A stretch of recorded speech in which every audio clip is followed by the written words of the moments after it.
Paying to get a sugar daddy is a big deal these days. The ladies are ready to pay. Hi, Tim Crown. How na day waiting they happen waiting this up. Welcome back to our channel.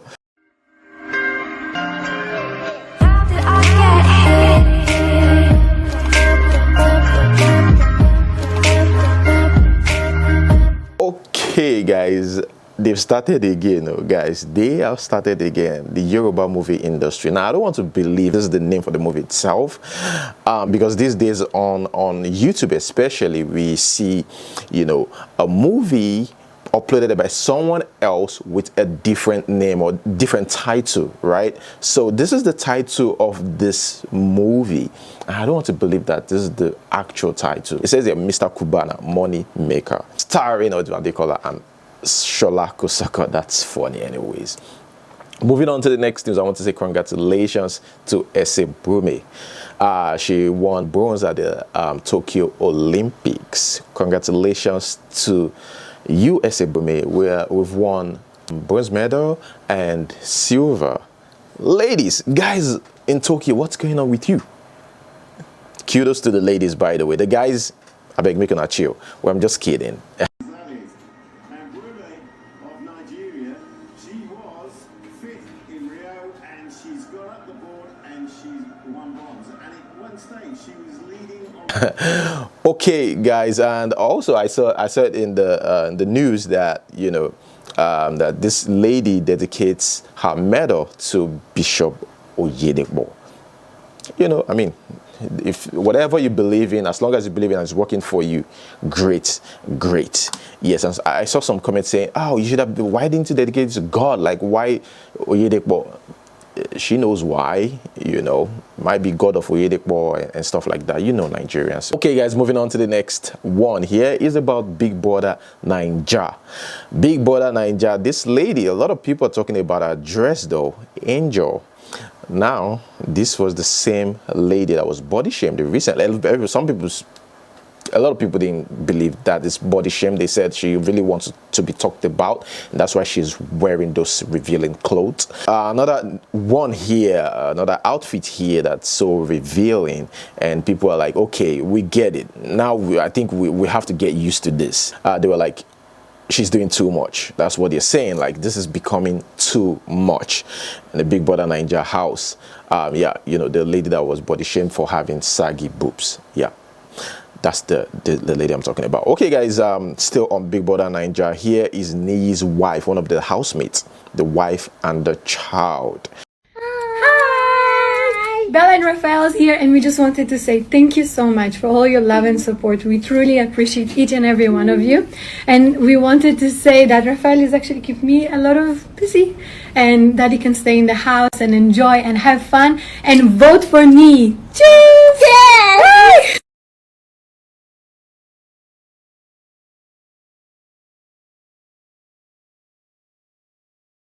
Okay, guys, still Big Brother Naija. BBNaija 2021, my husband and I have an understanding. Tega on Truth or Dare game with Saga. Okay, the lady that another housemate sucked her boobs. Yeah, the married lady. I talked about that here yesterday. Well, the husband said he's got nothing like bad to say or negative to say about his wife, and they had an agreement before so she's saying the same thing as well. Okay. Moving on to the next news. Here is about Bella Shmurda. Bella Shmurda sued by record label for contract breach. Now, I saw a lot of comment, Nigerians and stuff like that. Oh no, we can allow this boy blow small now. This boy never even blew. Nobody's talking about a contract that's been breached, and I think it is time for us to start taking things like this serious, contracts like this serious. Now, Bella Shmurda should ask those that were there before him. It's a difficult road.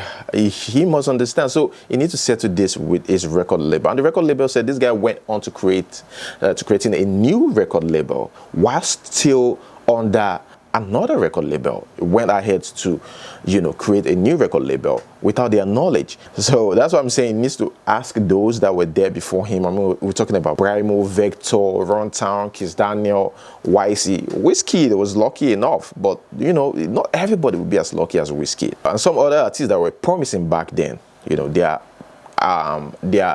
career just went down the drain. Okay, moving on to the next news. Tampan says, look, Olaya Igwe is still alive, because there were rumors out there, making the rounds that this man is dead. They said nothing like that. And they said, oh, he died at an hospital in Ibadan. They said, hey, this man is still alive. They even called the hospital. The hospital said, no, if he's dead, we'll see the name among the list of individuals in mortuary. But this guy's name isn't there, because they put the list out every day, and we get to know those that are in the mortuary or being taken to the mortuary and stuff like that. So they said he's still alive. But is he sick? That's where the report is silent. Let us quickly move straight to the next one. Here we have Kemi Olunloyo. She gave details on Hushpuppi's fraud case. She talked about what happened, when Daddy Freeze went to Dubai to interview Hushpuppi. And she said Hushpuppi, answered the call. It's a conversation between Hushpuppi and Alamari. And after that call, Alamari was caught, and there was this big deal, $100 million deal, I think, that Hushpuppi had with, I think Alamari Boys or something. And Hushpuppi was supposed to take 70% and give the remaining percent to the boys, but he didn't, and he swallowed everything. Anyways, guys, let us watch Kemi Olunloyo. She breaks down the incident. Hushpuppi. Galeb was the one doing all the hacking with his boys. He had all kinds of Romanian hackers, North Korean hackers working for him. And Hushpuppi was the one moving the money, laundering it, with a lot of Nigerian young men working in his house. There was a room where they took 129 laptops and 47 phones. So they were doing the money part. He was doing the hacking part. Now, there was a point in which one of our OAPs here, Daddy Freeze, visited Dubai. And last year, he used that opportunity to visit Hushpuppi and wanted a tour of that house. So while they were eating dinner, if you go back to that video, you'll notice a part where Hushpuppi actually got up to go away into the room to make a phone call. That phone call, the FBI played it to us. Okay, left Freeze in the dining table, but he went to make that phone call. What's up, bro? That's Hushpuppi. Alomari, I'm on the plane. We're about to land. The signal is poor. 922,000 came in. Okay, big money came. Okay. He said, okay, send me the screenshot.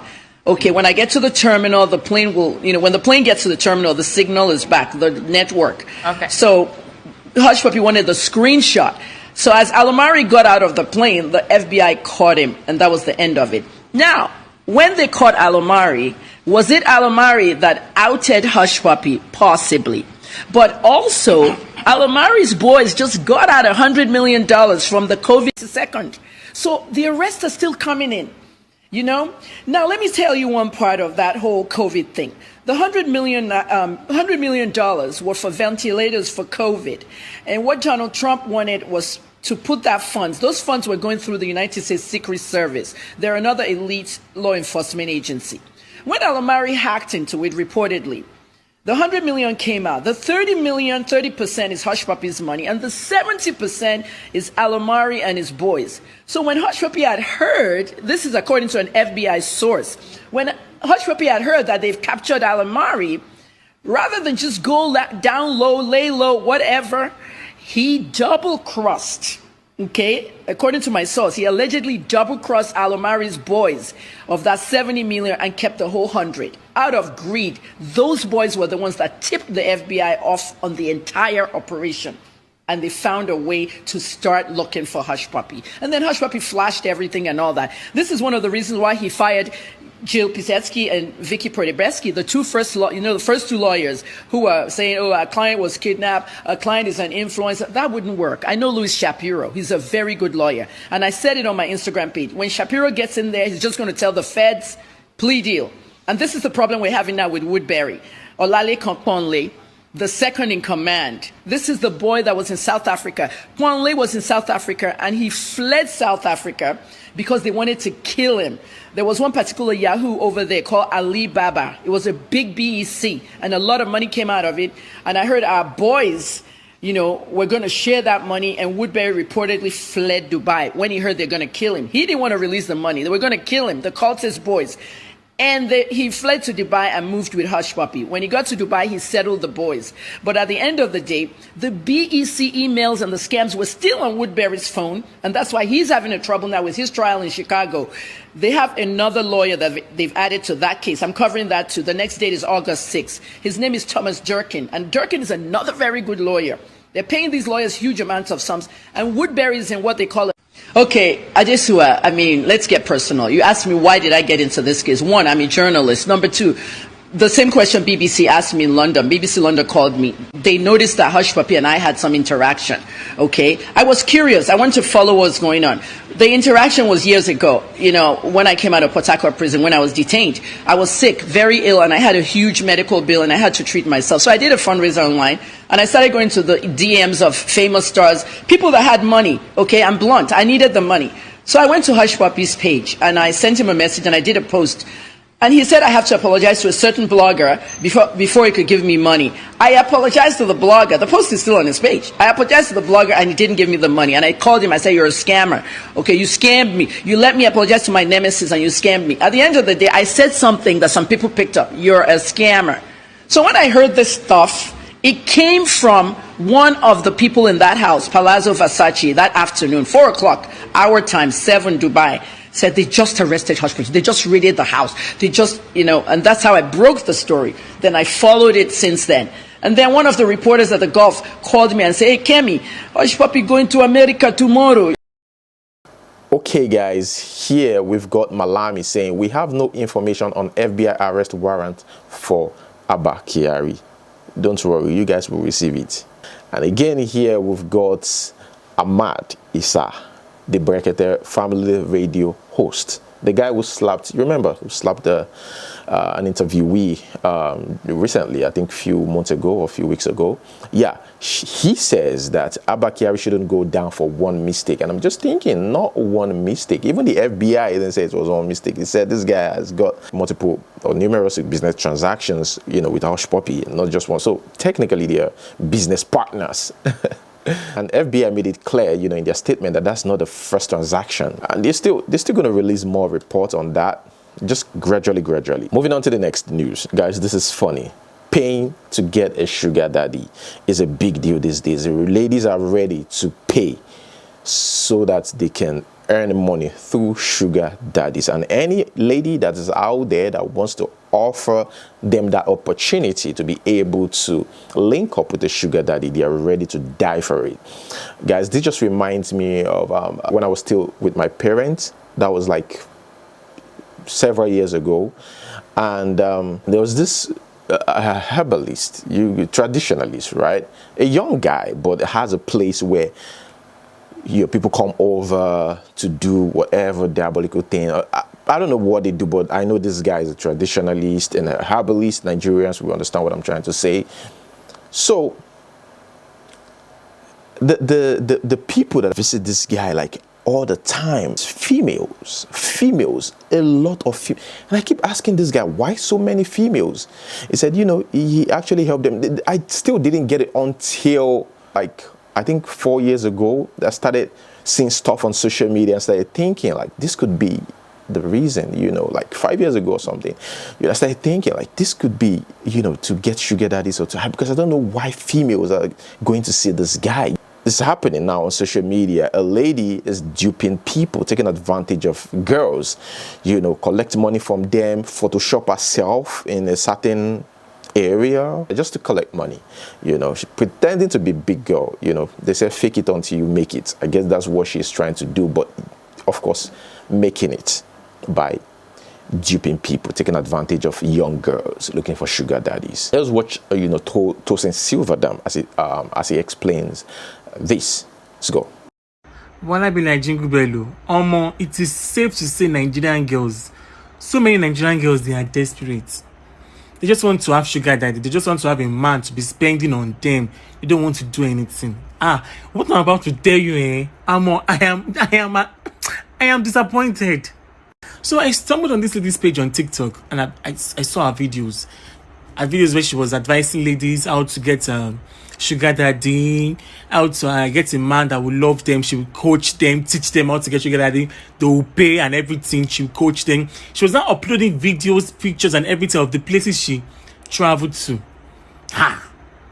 So then I went to her Instagram page.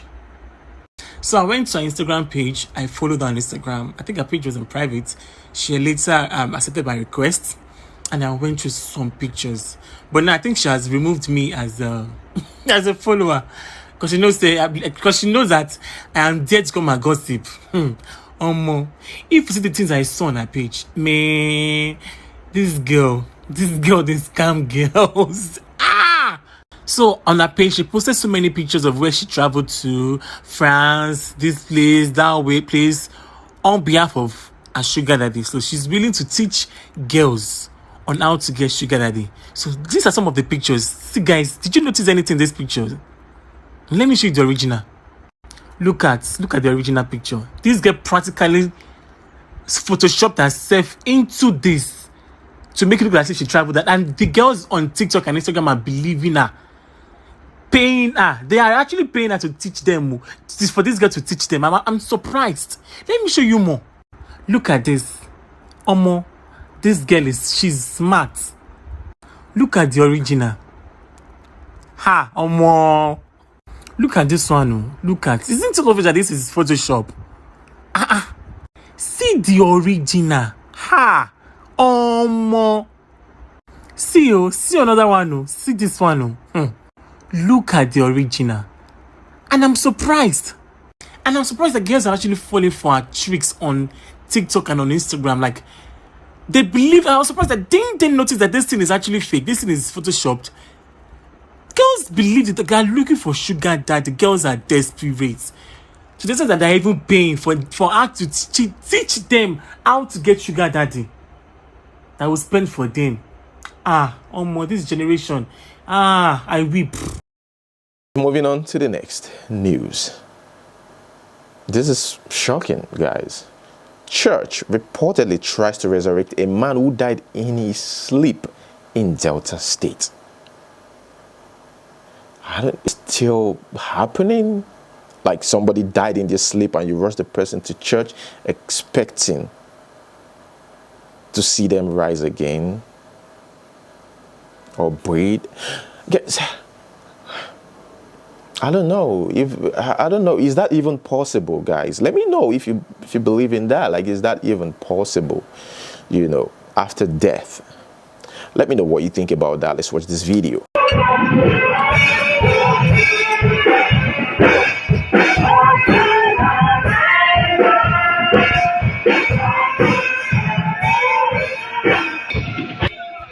Good morning, sir. God bless you, sir.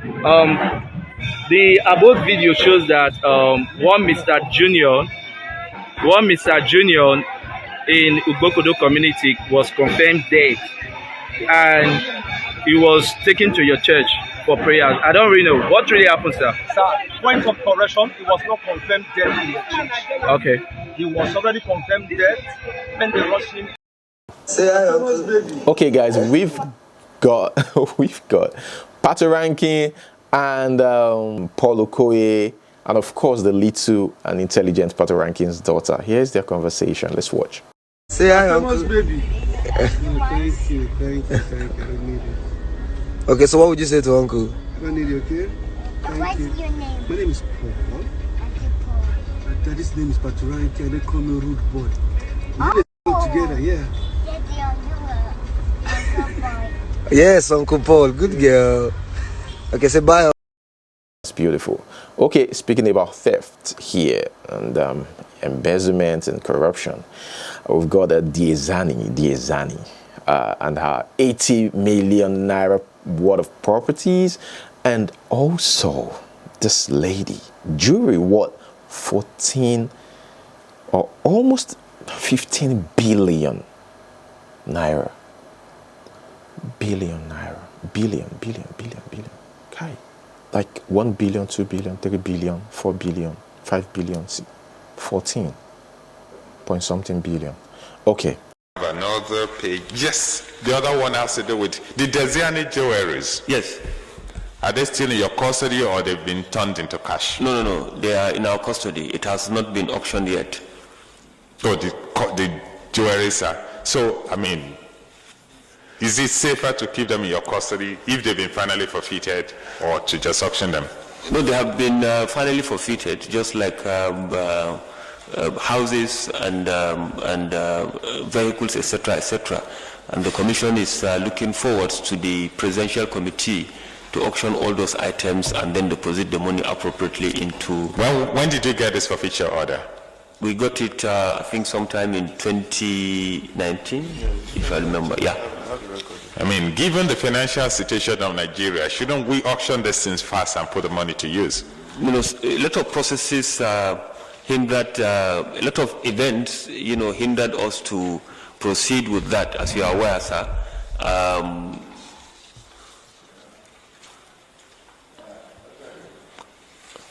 We couldn't move on to some of these things because of certain things that happened, but now that the federal government has set up the committee, we are praying that it will come to an end very soon, when all the items are auctioned and sold. Not only that okay, I think members are keen to know the total value of those jewelries. It's on the paper, so can you please read it out for their own benefit? It's the estimated values that we have. Is the estimated That's the value of one person's jewelry. The estimated value in Naira was given at 14,460,000,000 Naira. Yes. I think, I want you to repeat that because members think like... Is the estimated value that we have, yes. No, can you tell us the figure again? 14,460,000,000. Is it for houses, for cars, or for jewelry? No, for jewelry. Yes. Yes.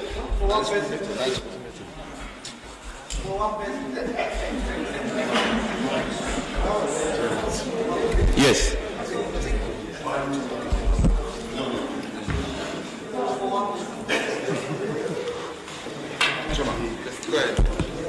Mr. Chairman, please. Yes, sir. What about the value of the houses and cash, if you are in the position to set it out, please? It's about $80 million US. Speaking about millions and billions here, we've got the news about a couple arrested in Delta State for allegedly staging their daughter's kidnap to repay bank loan. So here's what happened. They borrowed 17 million. This lady, their daughter, works in the bank. Of course, she facilitated the whole thing, the whole process for them to get the 17 million naira. Oh, good thing. They just got 17 million naira. Kudos. Well, after several years, the bank keep disturbing. Like, aren't you guys going to pay? It's several years now. What's going on? And when it was getting too much, they staged their daughter's kidnap. And all of a sudden, the girl was nowhere to be found. And of course, the police did their investigation and they got information that this lady somewhere enjoying her life, somewhere in a hideout or something. But yeah, they figured that out. And of course, they called the parents and said, look, this is it. We know you guys are staging this and stuff like that. And that's how they get to know. And of course, they're being questioned by the police. And this girl is 21 years old, in case you don't know. I don't know why you would stage your daughter's kidnap. Like, moving on to the next one. A gateman abscond ran away with the birthday package sent to surprise his boss in Lekki. So this lady wanted to surprise her man, and she gave this guy a box full of cash, 200,000 naira. And do you know what the gate man did? Replaced that with pieces of papers and gave it to the boss, ran away. Or maybe left it at the gate and ran away. Well, why would you even give a gate man 200,000 to give his boss? What do you expect? Is he his family? You can give the brother. You can give not the gate man, my dear. Well, I guess she wasn't expecting that, by the way. Let's watch this video. man, 200,000. 200K, get man carry money wrong. Put paper inside, back at 11 o'clock for 11 p.m. in the night, get man, they give him package, make get man, see problem, Okay, guys, moving on to the next news. UAE lifts flight ban on Nigeria after 5 months. Wow. They are just toying with us, but would you blame them? Would you blame them? So that's just what I want to say. It's a sad situation, but you know, they said is it was put in place over COVID-19 protocols. Yeah, but we know other things are included in this one. But anyways, guys, come on. I wouldn't blame them. Moving on to the next one. Here is a lady that was asked, not even asked to leave. Her property was damaged. Not really a property, a rented property, a showroom at Lekki. She came on social media to express a displeasure about the whole thing. Her landlord actually did that to her. She said first she's not owing, right? She already paid. During the COVID time, she paid 3 million, remaining 800,000 naira. And she told the landlord that I'm going to give you 800,000 later. You can see what is going on in the country. Later, after that, the landlord came and said, I want you to leave. I've got a property I want to develop behind the showroom. So you have to leave. We want to demolish this. We want to do that, So she said, okay, give me a few months, at least 6 months. Let me be able to prepare. Even she went to tell her lawyers and stuff like that. But this man didn't listen. The man and his wife. And yeah, this is a video. Let's watch the video. My name is Mene, CEO of Bussiness Ceramics. I'm into construction finishes, tiles and jewelry. Of course, a lot of those into my field knows me. But unfortunately, there is no business anymore. I have nothing anymore. This is what's known as my company, Bussiness Ceramics. The business I started from 0 over a decade. So this is what is left of Bussiness Ceramics. This is what my landlord, Mr. Jiboye, did with his wife. Look, he ripped off my roof. Let it be clear, I'm not going. But it's somebody that has been vicious, wicked, for reasons I can't understand. Total destruction. He has made me businessless, rendered me, of course, my staffs jobless. Because if okay, guys, that is it. Moving on to the next news. Let's read this. I don't understand how nobody was shot. Asian President widow questions how 30-50 bodyguards weren't shot, killed as she recounts assassination attempt. They tried to kill her. She might not even be able to use that hand anymore, her right arm. But the Haiti guy, the president that was shot, dead. Well, he's got like 30 to 50 bodyguards. None of them was shot. None was killed. She was like, this is suspicious. They believe that the Americans have a hand in his death. And they've arrested some people, but the wife was like, look, these people that you arrest doesn't have the resources to pull this off, but it's coming from a higher place. So they arrested some people actually, but I think they're going to release them. But here's another thing. A lot of people, I believe a lot of people didn't know. They just heard, oh, the president of Haiti has been shot dead. But I watched a documentary. This man, after he got into office, things became really, really hard in Haiti.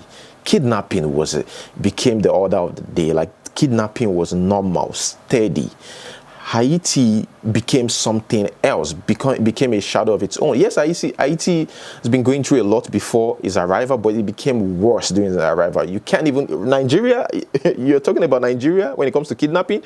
Oh, Nigeria is learning. They are learning where Haiti is. There's a whole gang that does that kidnapping. They kidnap anybody on the street. So, and I watched this interview in that documentary. I think it was a Vice channel.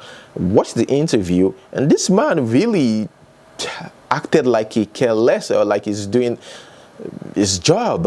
But yeah, again, that's just it. He's dead now. It's not like I'm happy that he died. No, but I wouldn't say his tenure, there all through the time, you know, he was president, was good at all. Yeah, it wasn't good at all. There was protest every day from the people, you know.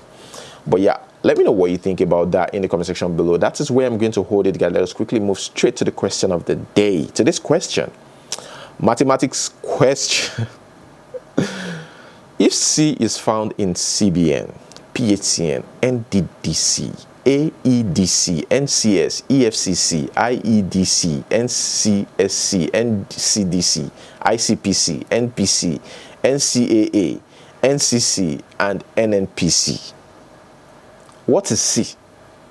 Leave your answers in the comment section below. Thank you so much, guys, for watching. Don't forget to like this video, subscribe. Until we see you next time. Peace.